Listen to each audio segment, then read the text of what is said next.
Welcome back to the channel, guys. Today I'm gonna give a quick prediction of the upcoming heavyweight fight between Charles Martin and Efe Ajagba, right? And now, real quick, one thing that stands out in this fight, right? I think these guys might be similar levels, with Ajagba having the edge at this current stage in their careers. But I also want to point out that Charles Martin hasn't been fighting too much. Charles Martin, last time he was on this similar level was probably 2023, I believe it was July, when he fought Jared Anderson, and we know how that fight played out. He had a few good moments in there, but he ultimately lost that fight. And then Efe Ajagba was just in this level recently when he fought Bakoli, and I thought it was a fairly entertaining fight, and I think Efe Ajagba probably edged that out, honestly, but Bakoli's sheer mass and power shots kept him in that fight.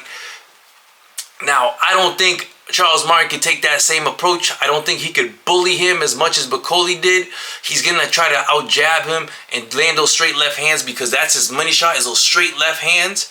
But I do think that Efe Ajagba has the advantage in athleticism and probably combination punches, because one thing that Charles Martin likes to do, he likes to throw that jab from a distance, right? And he likes to almost like a scary jab where he keeps his chin up, but he has such a good range with his jab that you can never really counter it that well.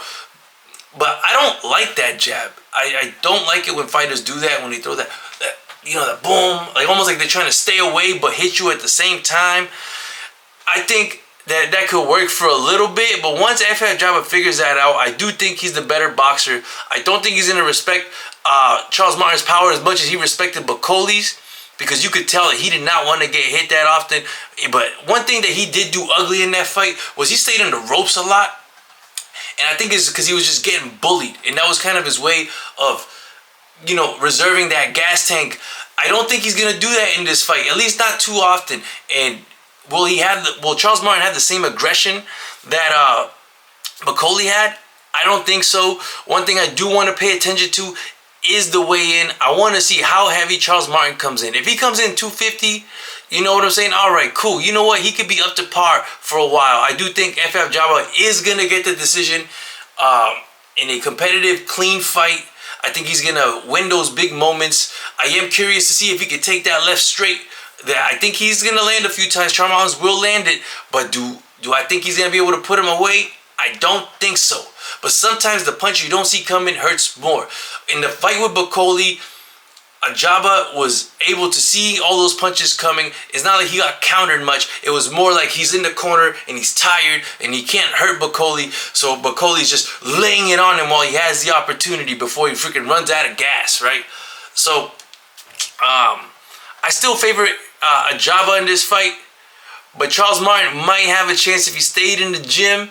It's just tough to say, because it was almost like 2.5, 3 years ago when he fought Jared Anderson.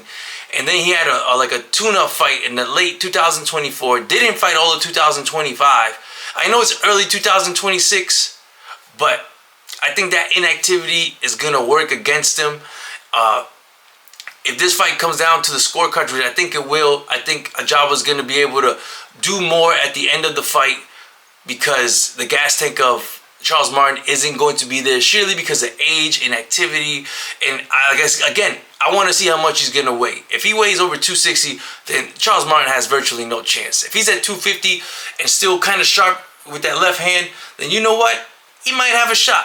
But my pick, Ajagba, decision, potential knockout if Charles Martin is not in shape and is weighing closer to 260 and above. With that being said, guys, I know this was a quick prediction.